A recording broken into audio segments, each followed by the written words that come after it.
دوستو، بزرگوں اور بھائیوں، قرآن مجید فرقان حمید میں اللہ تبارک و تعالی نے فرمایا ہے اپنے بندوں کو اپنی عبادت کی طرف توجہ دلائیے، اپنے بندوں کے دلوں میں عبادت کا شوق، ذوق اور نظریہ پیدا فرمایا ہے۔ فرمایا یا ایھا الناس اعبدوا ربکم الذی خلقکم، اے ایمان والو، اے لوگو، اپنے اس رب کی عبادت کرو جس نے تمہیں پیدا کیا ہے، والذین من قبلکم، اور ان لوگوں کو بھی پیدا کیا ہے جو تم سے پہلے تھے۔ تمہیں عبادت کا نفع یہ ملے گا لعلکم تتقون، کہ تم پرہیزگار ہو جاؤ گے۔ عبادت اس لیے کرو کہ اللہ نے تمہیں پیدا کیا ہے، اور اس لیے کہ تم سے پہلے لوگوں کو بھی اللہ نے پیدا کیا ہے۔ اور پھر ارشاد فرمایا کہ الذی جعل لکم الارض فراشا، وہی رب ہے جس نے تمہارے لیے زمین کو فرش بنایا ہے، والسماء بناء، اور آسمان کو چھت بنایا ہے، وانزل من السماء ماء فاخرج به من الثمرات رزقا لکم، زمین کو فرش بنایا، آسمان کو چھت بنایا، پھر آسمان سے پانی برسایا جس کے ذریعے پھل نکالے، اور وہ بھی کسی اور کے لیے نہیں، رزق لکم، تمہارے رزق کے لیے، وہ بھی تمہارے رزق کے لیے۔ یہ ساری نعمتیں تمہیں دی ہیں، اب فلا تجعلوا للہ اندادا، اب تم اللہ کے ساتھ کسی کو شریک نہ بناؤ، وانتم تعلمون، اور تم جانتے بھی ہو، تمہیں خبر بھی، تمہیں پتہ ہے کہ عبادت اللہ کی کرنی چاہیے، تمہیں پتہ ہے کہ نماز پڑھنی چاہیے، تم جانتے ہو کہ نوافل ادا کرنے چاہیے، تمہیں پتہ ہے کہ سجدے آنکھیں بند کر کے جھوٹ کی زندگی جی کے، اپنے ساتھ بددیانتی کر کے، دھوکہ دے کے، اپنے آپ کو دائیں بائیں، اپنے آپ کو کہیں مصروف رکھ کے کچھ وقت ضائع تو کر لیتے ہو، پر تمہیں پتہ تو ہے نا کہ عبادت اللہ کی کرنی، تمہیں اس کی خبر ہے۔ فرمایا اس رب کی، دیکھیں نا، انسان پر اگر کوئی شخص نیکی کر دیتا ہے، احسان کر دیتا ہے، تو انسان اس کے سامنے پھر گردن نہیں اٹھا سکتا، یار یہ میرے مشکل وقت کا دوست ہے، اس نے میرے ساتھ نیکی کی ہے، کبھی بھی گردن نہیں اٹھائے گا، جھکا کے رکھے گا۔ تو اگر عام کوئی نیکی کر دے تو اس کے سامنے انسان کبھی گردن نہیں اٹھاتا، تو جو رب ساری نعمتیں عطا فرمائے، جو کہے کہ تیری تخلیق میں نے کی، تجھ سے پہلوں کو بھی پیدا میں نے کیا، تیرے لیے زمین کا بچھونا بھی میں نے بچھایا، آسمان کی چھت بھی میں نے لگائی، تیرے لیے زمین سے ساری اناج کو، پھل کو، کھیتیوں کو نکالا بھی تیرے لیے، اب تو اس طرح کر کہ تو میری عبادت کر، تو میری بارگاہ میں جھک جا۔ بہت سارے نشے لوگوں کو لگے ہوئے ہوتے ہیں، ہر آدمی کوئی نہ کوئی نشہ کرتا ہے، کوئی دولت کا کرتا ہے، کوئی شہرت کا کرتا ہے، کوئی اپنی تعریف کا نشہ کرتا ہے، دو چار لوگوں سے تعریف سن کے مطمئن ہو جاتا ہے۔ ناراض تو نہیں ہو گیا اس جملے سے؟ آپ کرتے ہیں لوگ دولت کا نشہ بھی، یہ جب نقصان ہوتا ہے تو بندے بیمار نہیں ہو جاتے؟ پیسے ڈوب جاتے ہیں تو لوگ بیمار نہیں ہو جاتے؟ تو اس کا مطلب یہ ہوتا ہے کہ نشہ ٹوٹ گیا ہے۔ اب بہک ہوئے ہیں نا تھوڑے سے تو کانپتے ہیں، تڑپتے ہیں، پریشان، نشہ ہی اسی طرح ہی کرتا ہے نا، نہیں ملتا تو پریشان ہوتا ہے۔ یہ سارے نشے ہیں، مختلف قسم کا نشہ۔ اب مانتے نہیں اس بات کو، تسلیم نہیں کرتے، کیونکہ تسلیم کرنا بڑا مشکل کام ہے، اس کے لیے تو بڑی ساری چیزیں جو ہیں وہ دبوچ کے اور بڑی سارے رستے پھلانگ کے آنا پڑتا ہے، تو بڑا مشکل ہے ماننا، ورنہ کرتے ہیں ہم، ہمارا مزاج ہے۔ یہ گھومنے پھرنے کا، دنیا دیکھنے کا بھی ایک نشہ ہے، یہ بہت ساری باتیں کرنے کا بھی ایک نشہ ہے، گپ شپ کا بھی ایک نشہ ہے، دو چار لوگوں کی جب تک پگڑیاں نہ کھول لیں بعض لوگوں کو نیند نہیں آتی، یہ غیبت کا، چغلی کا، بددیانتی کا، یہ بھی ایک نشہ ہے۔ اس پر ملا رومی رحمۃ اللہ نے بڑا کلام لکھا ہے، وہ کہتے ہیں مانگ کے کھانے کا بھی نشہ ہے، مانگ کے کھانے کا بھی نشہ ہے۔ وہ کہتے ہیں کہ ایک بھیک مانگنے والی خاتون تھی، تو بادشاہ کے پاس بھیک مانگنے آئی، تو بادشاہ کو پسند آ گئی، اس نے شادی کر لی۔ اب اس کو عادت تھی بھیک مانگ کے کھانے کی، تو وہ کنیزوں سے کہا کرتی تھی کہ فٹافٹ نہ روٹی لے کے آیا کرو، میں 2-3 دفعہ مانگوں تو پھر لایا کرو، کیونکہ ایک نشہ ہے نا، تو میں مانگوں 2-4 دفعہ تو پھر۔ تو انسان بہت سارے نشے کرتا ہے، یہ مانتا نہیں، یہ موبائل، یہ فیس بک، یہ سارے نشے ہی ہیں۔ اپنی فوٹو لگا لینا، سارا دن اسی کو دیکھتے رہنا۔ اور بڑے بڑے سیانے بندے جو وزادار ہیں، بڑے وزادار لوگ ہیں، لیکن وہ بھی سنجیدگی کے قائل نہیں، اس طرح کے نشوں کا شکار ہیں۔ یہ سارے نشے ہیں جو ہم نے پال لیے ہیں۔ ہمارے صوفیاء، ہمارے بزرگ فرماتے ہیں کہ تم اس طرح کرو، اگر سارے نشوں سے بچنا چاہتے ہو تو سجدے کا نشہ شروع کرو، سجدے کا نشہ شروع کرو۔ یہ نا اقبال کہتے ہیں، عطار ہو، رومی ہو، رازی، آپ بات کو سمجھیں، عطار ہو، رومی ہو، رازی ہو، غزالی ہو، کچھ ہاتھ نہیں آتا بے آہ سحر گاہی۔ کہتے بہت بڑا صوفی ہو جیسے فرید الدین عطار تھے، بہت بڑا تصوف کا امام ہو جیسے امام غزالی تھے، بہت بڑا تفسیر کا استاد ہو جیسے امام رازی ہو، عطار ہو، رومی ہو، رازی ہو، غزالی ہو، پر کچھ ہاتھ نہیں آتا بے آہ سحر گاہی۔ اگر سویرے اٹھ کے روتا نہیں نا اللہ کی بارگاہ میں، اگر تہجد نہیں نہ پڑھتا تو کچھ ہاتھ نہیں آتا بے آہ سحر گاہی، پھر اس کو کوئی چیز نصیب۔ میری بات کی سمجھ آ رہی ہے آپ حضرات؟ جب تک آپ سویرے نہیں اٹھتے، آپ اللہ اللہ نہیں کرتے، آپ کو نوافل کا چسکا نہیں، عبادت کا مزہ نہیں، فرمایا میری عبادت کرو، یہ شوق پیدا کرو، میں نے تمہیں پیدا کیا ہے۔ ہم لوگوں کے نشے مختلف نشے، بڑا عجیب رنگ ہے۔ محفل کی صدارت کرنے والے بڑے پیر صاحب، بڑے القابات، بیچ میں سے بندہ تلاش کرنے سے بھی نہیں مل رہا، اتنے بڑے لقب ہیں اس کے، لیکن وہ ساج سنور کے 2.5 گھنٹے بیٹھا رہا محفل میں، اور نماز کا وقت آیا تو اس نے مختصر سی پڑھی، وہ نکل گیا، ہلکے سے سجدے کیے۔ اتنا بڑا عشق رسول، نعت خواں، ہو کیا بات ہے، اور عشق رسول کا بہت بڑا پیغامبر، بہت بڑا مبلغ، اور بیچارہ سمجھ ہی نہیں سکا کہ اللہ کے رسول نے فرمایا تو نماز پڑھ میری آنکھیں ٹھنڈی ہو جائیں گی۔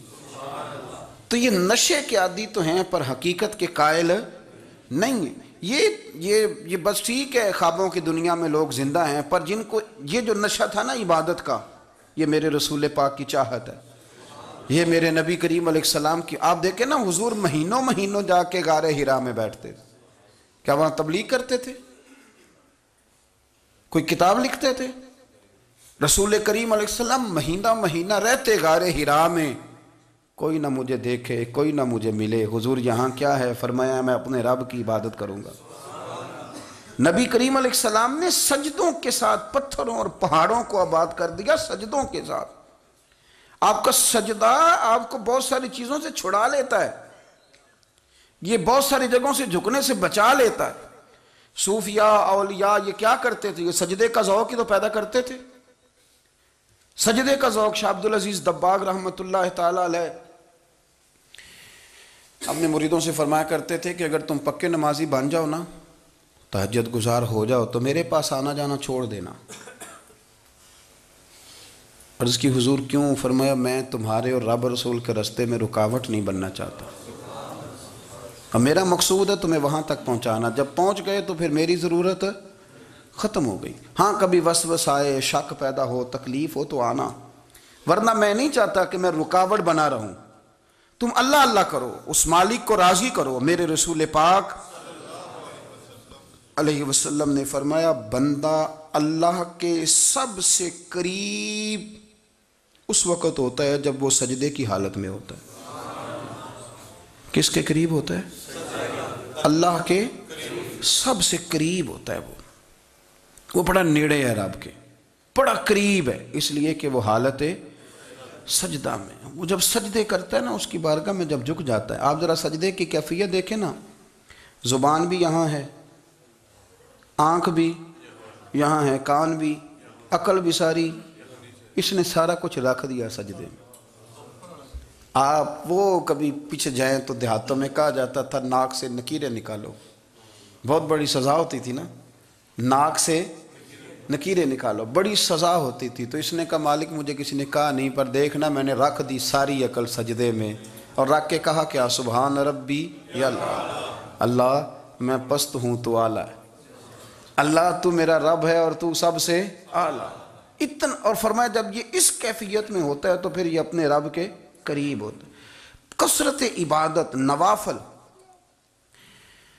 ہمارے ہاں عمرے کی قرآن اندازی محفلوں پہ ہونے لگ گئی ہے، حالانکہ حدیث سے ثابت نہیں۔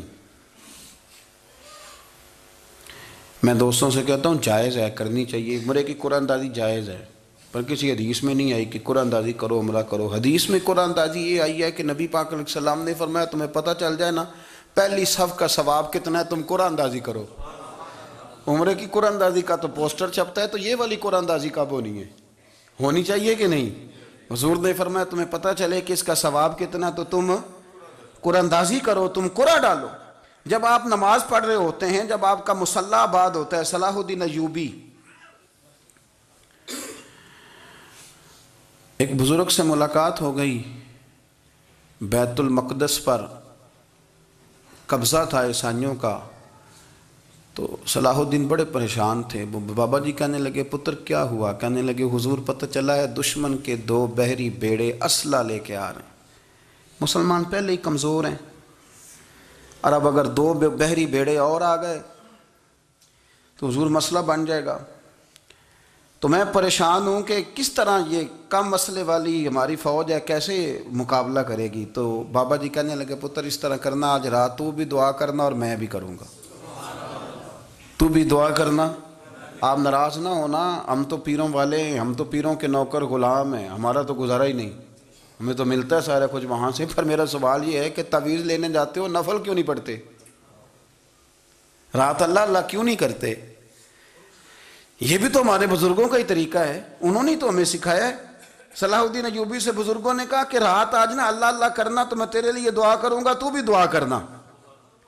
تو بندہ جب دکھی ہوتا ہے تو سجدہ کرتا ہے تو پھر ہی تو مصلی بھیگ جاتا ہے، پھر ہی تو مزہ آتا ہے۔ سکھی بندہ تو کعبے جا کے نہیں روتا، دکھی تھے، تکلیف تھی، تو سر رکھا سجدے میں تو تڑپ گئے۔ اور وہ بابا جی کہتے ہیں میں مسجد آیا تو صلاح الدین چیخیں مار کے رو رہا تھا اور کہہ رہا تھا مالک میں کوئی اپنی شان کے لیے تو نہیں نہ لڑ رہا، اللہ کو میں کوئی قبضوں کے لیے تو نہیں لڑ رہا، مالک تیرے لیے لڑ رہا ہوں، مجھے بے آبرو نہ کرنا، میری مدد فرمانا۔ کہتے ہیں میں آیا تھا کہ مسجد میں دعا کروں گا، پر صلاح الدین ایوبی کو روتے دیکھا تو میں لوٹ گیا۔ تو سویرے صلاح الدین ملے تو بڑے خوش تھے، میں نے کہا پتر کیا ہوا؟ کہنے لگے حضور وہ بحری بیڑے 2 آ رہے تھے نا اسلحہ لے کے، دونوں ڈوب گئے پانی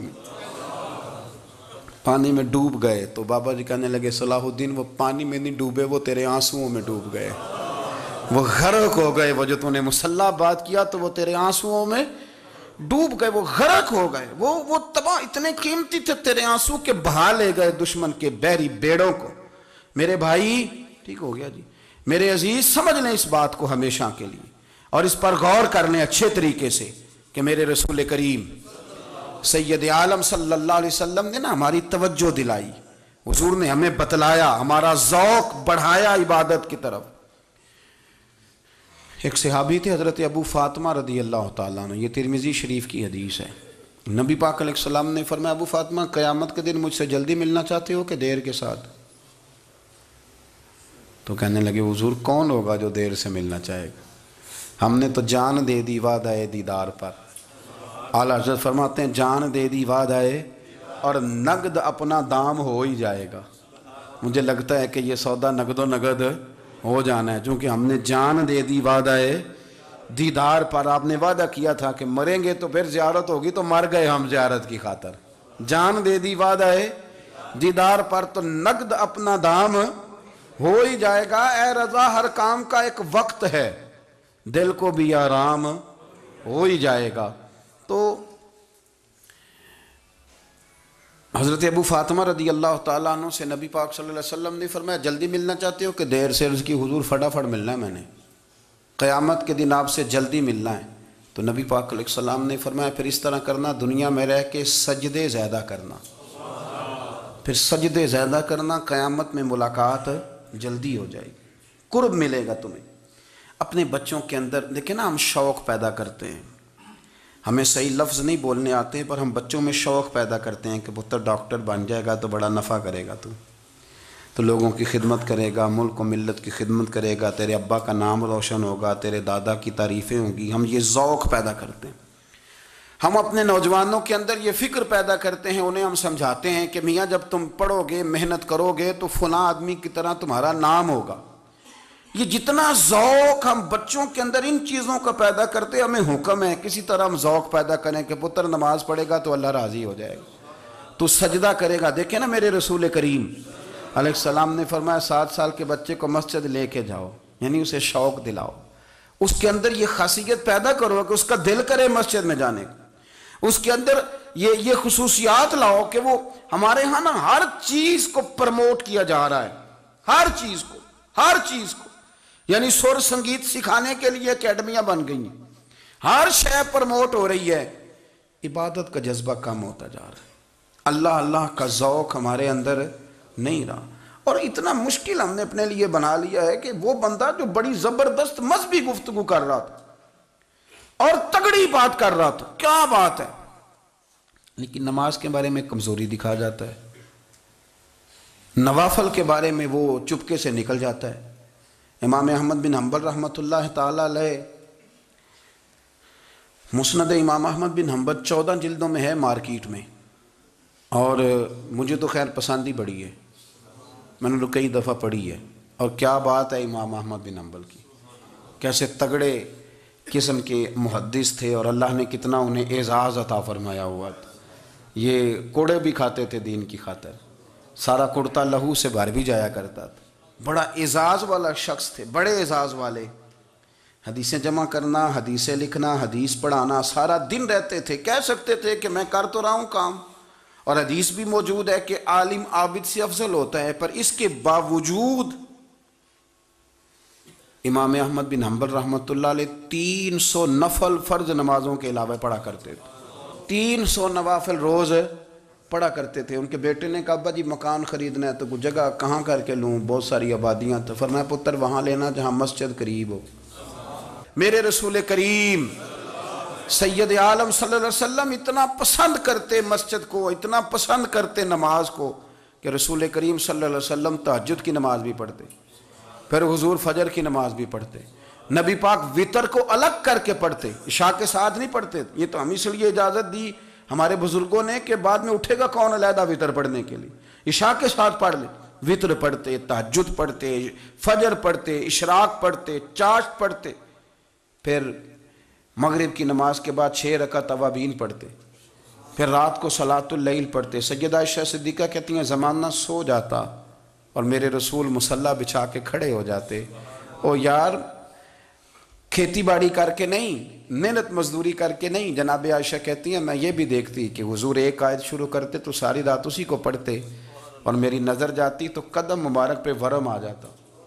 یار نماز پڑھ کے اتنی مشقت کر کے، اتنی جد و جہد کر کے ورم آ گیا، یا رسول اللہ اتنی محنت کیوں کرتے ہو؟ فرمایا افلا اکون عبدا شکورا، کیا میں اپنے رب کا شکر گزار بندہ نہ بنوں؟ صحابہ کا ذوق عبادتوں کا، ریاضتوں کا، تلاوتوں کا، طبیعت ہے ان کی، وہ ایک دوسرے کو، حضرت مولا علی شیر خدا کرم اللہ تعالی وجہہ الکریم کے زمانے میں روم کے بادشاہ نے کہا یار یہ مسلمانوں کا پتہ تو کرو، یہ آخر کیوں اتنے زیادہ مجاہد ہیں؟ اس زمانے میں جاسوس بھیجنے کا مزاج تھا، اب تو جاسوس پکڑا جاتا ہے، اب تو جاسوس، اور جاسوسی کا شوق ویسے آج بھی ہے۔ عرض کروں تھوڑی سی بات اس عنوان سے، پتہ ہے کیا ہمارا مسئلہ ہے؟ ہم جہاں جاتے ہیں نا وہاں تھوڑی خوشبو سونگنے کی کوشش کرتے ہیں، وہ کیا ہے تو یہ کیا ہے تو ادھر کیا ہے تو تھوڑا سا ادھر کیا ہے۔ میرے رسول پاک پڑھیے درود شریف، سارے پڑھیے ذرا زور سے، صلی اللہ تعالی۔ نبی پاک علیہ السلام نے فرمایا جاسوسی نہ کرنا ورنہ تم بندوں کو خراب کر دو گے، اور فرمایا اس طرح نہ ہو کہ تم کسی کے آپ کھول نہ نکلو تو تمہارے پہلے کھول جائیں۔ یہ جو ذوق ہے نا یہ ختم کریں، چھوڑیں، مطلب آپ کس چکر میں پڑے ہوئے ہیں، اتنی زیادہ توجہ کرنے کی کیا ضرورت ہے؟ نے کام سے کام رکھیں، اس میں بندہ تھوڑا سا نا آسان رہتا ہے۔ یہ جو بہت زیادہ ٹٹولنے والے لوگ ہوتے ہیں نا وہ بیچارے پھر عمر ٹٹولتے ہی گزار دیتے ہیں، اس لیے کہ مزاج ہی بہت پکا ہے، بوری کا منہ کھول کے اندر تک ہاتھ ڈالنا، تو پھر کئی دفعہ سامنے سے بچھو بھی لڑ جاتا ہے، خرابی ہوتی ہے۔ تو جاسوسی کی جاتی تھی، اس نے بھی جاسوس بھیجے، کیونکہ قبیلوں کے لوگ تھے، کچھ مسلم کچھ کافر، پہچانے نہیں جاتے تھے لوگ، تو کچھ لوگ اس نے بھیجے، انہوں نے آ کے نا تحقیق کی،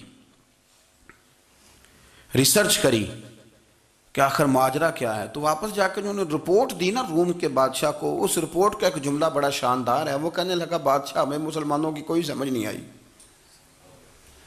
ہمیں کوئی سمجھ نہیں آئی۔ انہوں نے کہا بھئی کیوں نہیں سمجھ آئی؟ کہنے لگے یار عجیب بندے ہیں، جب رات مصلے پہ بیٹھتے ہیں تو یوں لگتا ہے ان کا دنیا سے رشتہ ہی کوئی نہیں، کوئی کسی کو نہیں جانتا، کوئی اپنے دکھ سنا کے رو رہا ہے، کوئی اپنی بات کر کے رو رہا ہے، لگتا ہے کہ ان کا کوئی رشتہ ہے ہی نہیں جب مصلے پہ بیٹھتے ہیں۔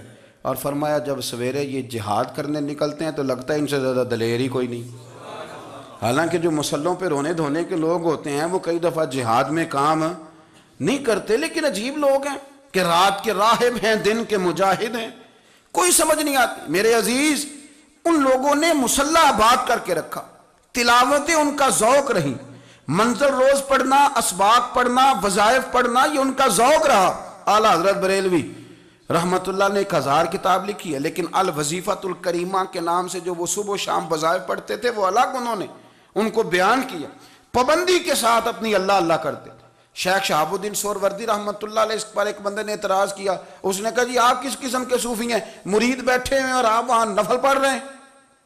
یہ بھی بڑا مسئلہ ہوتا ہے نا، جو بندہ ملنے آتا ہے وہ اپنے ٹائم کے حساب سے آتا ہے، اور پھر اس کا یہ بھی خیال ہوتا ہے کہ پیر صاحب جو ہیں وہ چونکہ درویش ہیں تو نہ انہیں روٹی کھانی چاہیے نہ سونا چاہیے، چونکہ وہ درویش ہیں، اور ہم چونکہ درویشوں کے ماننے والے ہیں لہذا ہمارا یہ طریقہ ہونا چاہیے کہ جیسے ہم کہیں درویش ویسے ہی کر جائے۔ حالانکہ جس کو آپ درویش کہیں گے آپ اس کی مانیں گے، آپ منوائیں گے نہیں، تو ہمارا مزاج ہوتا ہے۔ شیخ شہاب الدین پر لوگوں نے اعتراض کی، حضور لوگ ملنے آئے ہیں، زیارت کرنے آئے ہیں، یہ بندے دعا کرانے آئے ہیں، اللہ اللہ کرانے آئے اور آپ نفل پڑھ رہے ہیں، کیا جملہ ہے، کیا حسن ہے، کیا خوبصورتی ہے۔ فرمانے لگے رب رسول سے مانگنے کے لیے مصلی بچھایا ہے، اگر وہاں سے مانگوں گا نہیں تو تمہیں دوں گا کیا؟ پہلے مجھے کچھ لے تو لینے دو، اگر میرے پلے کچھ شے ہوگی تو آگے دوں گا نا، تو میں مانگنے گیا تھا کہ یا اللہ دے تیرے بندے لینے آئے ہیں، دے تو میں کچھ لوں گا تو آگے دوں گا نا۔ لیکن ہمارا یہ سٹیٹس، یہ مزاج، یہ شعور نہیں ہے، گپیں، کہانیاں، داستانیں، گفتگو، خطابت، واز، کیا بات۔ لیکن اگر کچھ کرنے کا کام ہو تو وہ نہیں ہم سے ہوتا۔ میرے نبی کریم علیہ السلام نے مصلی سے دل لگانے کا درس دیا، حضور نے توجہ دلائی، صحابہ اس ذوق کے حامل لوگ تھے، وہ کوشش کرتے تھے۔ جناب صدیق اکبر رضی اللہ تعالیٰ عنہ کا عبادت کا مزاج ہمیشہ قائم رہا۔ حضرت عمر فاروق ساری رات اللہ کے حضور کھڑے رہے۔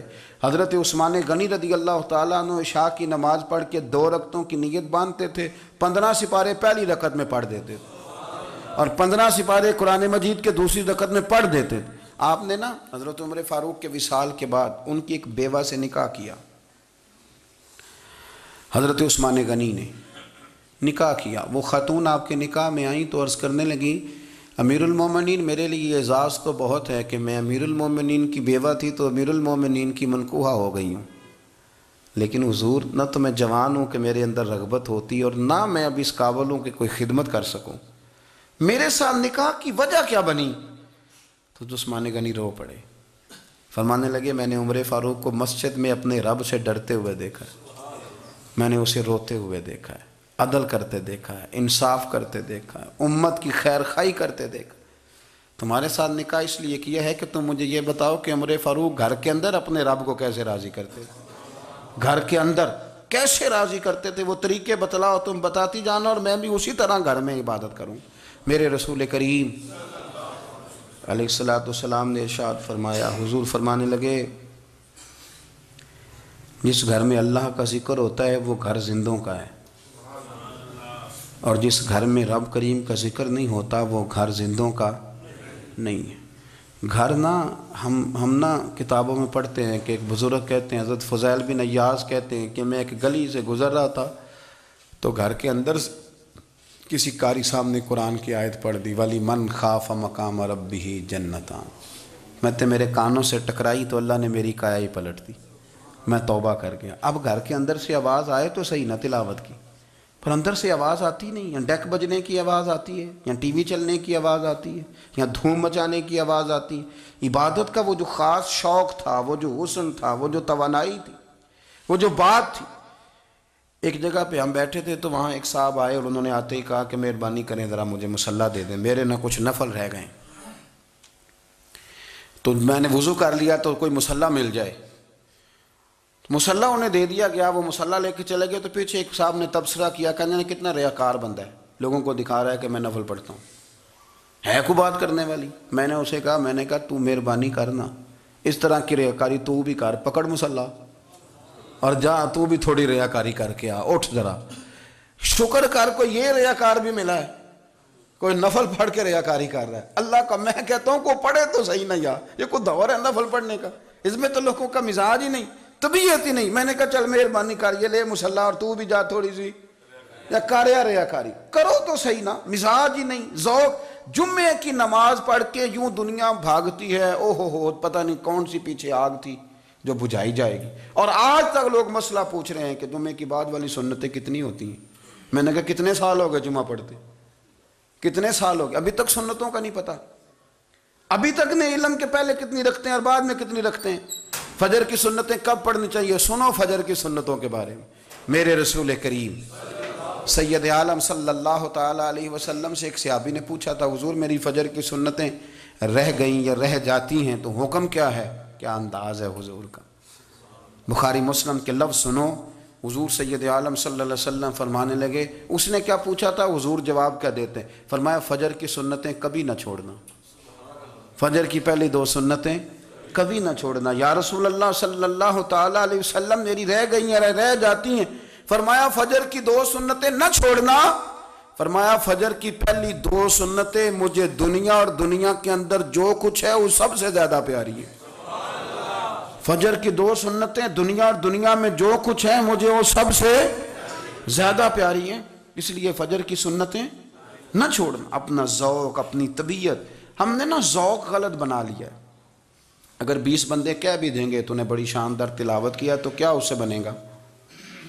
100 بندہ کہہ بھی دے تیری کیا بات ہے، کیا بات ہے نعت خاں کی، کیا بات ہے علامہ صاحب کی، پیر صاحب کی، پیر مہر علی شاہ صاحب رحمۃ اللہ علیہ۔ آپ تشریف فرما تھے تو آپ کے ایک ہی بیٹے بابو جی جن کو کہا جاتا ہے،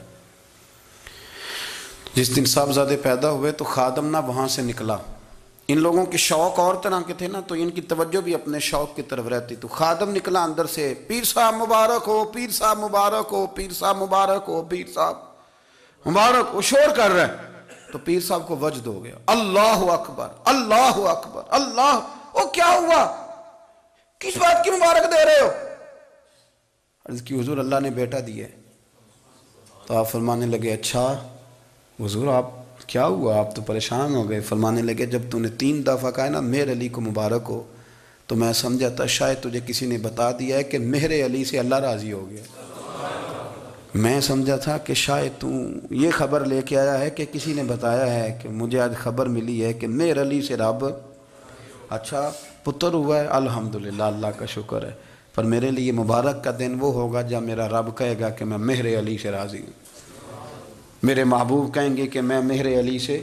آپ بات کو سمجھیں، شوق ہی کسی اور طرف تھا، دل ہی کہیں اور لگا ہوا تھا، طبیعت ہی کہیں اور مائل تھی۔ کوئی وظیفہ پوچھتے تھے تو پڑھتے تھے وہ لوگ، کچھ اللہ اللہ انہیں بتائی جاتی تھی تو کرنے کا ذوق رکھتے تھے، طبیعت تھی، قائل تھے۔ حضرت ربیع کہتے ہیں میں بڑی دور سے سفر کر کے گیا حضرت اویس کرنی سے ملنے، بڑی دور سے، اور جب میں پہنچا تو فجر کا وقت تھا۔ تو حضرت اویس کرنی کو میں نے پا لیا، تو وہ نماز پڑھ کے نا قرآن شریف لے کے بیٹھ گئے۔ فرماتے ہیں اشراق چاشت کا وقت ہوا تو نفلوں کی نیت باندھ لی۔ محدث ابن الجوزی نے لکھا ہے، فرماتے ہیں پھر جب زوال کا وقت ہوا تو مسجد میں جھاڑو دینے لگ گئے۔ ظہر کی نماز پڑھ کے تو عصر کی تیاری تک وہ مسجد میں بیٹھے رہے، اور میرے نبی پاک علیہ السلام نے فرمایا جو نماز کے انتظار میں بیٹھا ہو وہ نماز ہی میں ہے، وہ نماز ہی میں ہے۔ فرمایا میری دنیا میری امت کی جو رہبانیت ہے نا وہ اتنی ہے کہ نماز کا انتظار کرے، اذان کے بعد نماز کا یہ راہب ہیں، یہ اس وقت چھوڑ کے بیٹھے ہیں سارا کچھ۔ فرماتے ہیں عصر تک انہوں نے اللہ اللہ کی، پھر مغرب تک کی، عشاء کی نماز ہوئی تو نماز پڑھی تو وہ تھک گئے، اب مجھے وہ فارغ ہوں مصلی چھوڑے تو میں ملاقات کروں نا۔ یہ آپ حیران نہ ہو کہ اتنی دیر بندہ کیسے اللہ اللہ کر، ہم نے کی نہیں نا اس لیے ہم پریشان ہیں۔ جو عادی ہوتے ہیں وہ کر بھی لیتے ہیں، وہ یہ کام، میری بات کی سمجھ آ رہی ہے؟ جب جاتے ہو کسی دفتر میں تو 8 گھنٹے کھڑے رہ لیتے ہو نا، مجبوری ہوتی ہے تو کھڑے رہا جا سکتا ہے۔ پاسپورٹ کے دفتر بولیے، امیگریشن کی لائنوں میں، اور میں نے تو امبیسیوں میں بندے 12 گھنٹے پہلے جا کے کھڑے دیکھیں، رہ لیتے ہیں کھڑے۔ تو اگر ان کاموں کے لیے رہا جاتا ہے تو اللہ رسول کے لیے بھی کھڑے رہا جا سکتا ہے۔ تو فرمانے لگے کہ جب عشاء کی نماز کے بعد آخر انسان تھے، تھک گئے، نیند کا غلبہ ہوا تو تھوڑی ایسے آنکھ بند ہوئی تو کھلی تو رونے لگے۔ حضرت ویسے کرنی رو کے کہنے لگے مالک مجھے غافل تو نہ کر، ابھی میں نے کیا بھی کچھ نہیں، دن ختم ہو گیا، کوئی نفل نہیں، کوئی اللہ اللہ نہیں، اللہ مجھے غافل نہ کر، میری مدد فرما۔ فرماتے ہیں جب وہ روئے تو میرے ساتھ جو شخص تھا میں نے کہا اٹھو چلیں، کہنے لگا حضور ملنا نہیں، فرمایا جو میں لینے آیا تھا وہ مجھے مل گیا ہے، جو میں ان سے سیکھنے آیا تھا وہ مجھے نصیب ہو گیا، اب اور میں نے کیا لینا، ختم ہو گئی بات، اٹھو چلیں۔ اللہ کے بندوں نے حضرت ربیہ بن کعب اسلمی رضی اللہ تعالیٰ عنہ فرماتے ہیں، کہتے ہیں جب بنو قریظہ اور بنو نذیر یہودیوں کے ساتھ حضور علیہ السلام نے جنگ کا اعلان فرمایا تو وہ دشمن ہو گئے، ہمیں خطرہ تھا کہ وہ رات کو کہیں محبوب کو تکلیف نہ دیں، تو کچھ لوگ نا تلواریں لے کے نبی پاک کے دروازے پہ پہرے داری کرتے تھے۔ گن مین رکھنا حرام نہیں، اگر کسی کو واقعی خطرہ ہو تو اس کے لیے سنت بھی ہے۔ حضرت علی المرتضیٰ تلوار لے کے حضور کے گھر کا پہرا دیتے تھے۔ حضرت ربیہ بن کعب اسلمی رضی اللہ تعالیٰ عنہ فرماتے ہیں کہ رات میری ڈیوٹی تھی کہ میں حضور کے گھر کا پہرا دوں گا، تو فرماتے ہیں میں باہر سن رہا تھا، ساری رات ہی میرے نبی پاک نے اللہ کی تسبیح پڑھی، ساری رات، کبھی تسبیح، کبھی تحلیل، کبھی تحمید، کبھی تکبیر، ساری رات۔ فرماتے ہیں ساری رات حضور پڑھتے رہے اور ساری رات ہی میں سنتا رہا، مجھے اونگ آ گئی، میری آنکھ لگ گئی، حضور ابھی پڑھ رہے تھے، میں تھک کے سو گیا، اور فرماتے ہیں جب میری آنکھ دوبارہ سے کھلی تو میرے کانوں میں پھر کوئی چیز گونجی تو میں نے کان لگایا تو میرے حبیب ابھی بھی اللہ کو یاد کر رہے، ساری رات حضور رب کی عبادت کرتے۔ اسی لیے تو کہا یا ایھا المزمل قم اللیل الا قلیلا، حبیب ساری رات تو نہ جاگا کا، تھوڑا آرام بھی کر لیا کا۔ میرے بھائی اپنا مصلی، اپنی عبادات، اپنے وظائف، اللہ اللہ جو آپ نے کسی سے سیکھی ہے اس کو کبھی کمزور نہ ہونے دیں۔ شجرہ شریف جو کسی بزرگ سے آپ لے لیتے ہیں تو کیا رسم ہے کوئی؟ اس پہ کچھ لکھا ہوتا ہے، وہ پڑھنے کے لیے دیا جاتا ہے، اس پہ لکھا ہوتا ہے کہ یہ اللہ اللہ آپ نے کرنی ہے۔ ساری زندگی کسی اسکول میں داخل ہو گئے اور وہاں جا کے آپ نصاب ہی نہ پڑھیں، کتاب ہی نہ کھولیں تو پاس ہو جائیں گے؟ وہ کہتے ہیں میں 20 سال جاتا رہا ملا کچھ نہیں، تو آپ نے لیا کیا ہے؟ ایک اتنی سی کتاب تھی، اس کو تو کھول کے آپ دیکھ نہیں سکے، اس کے وظائف تک تو رسائی نہ ہوئی، اس لیے کہ اللہ اللہ کرنا مشکل ہے اور تصویر کھنچانا یہ آسان کام ہے۔ تو جو آسان ہے اس طرف ہماری توجہ لگی رہتی ہے اور جو مشکل ہے اس طرف ہم ذوق پیدا نہیں کرتے۔ یا ایھا الناس اعبدوا ربکم الذی خلقکم والذین من قبلکم لعلکم تتقون، اے لوگوں اس رب کی عبادت کرو جس نے تمہیں پیدا کیا اور تم سے پہلوں کو پیدا کیا، اس لیے عبادت کرو کہ تم پرہیزگار ہو جاؤ۔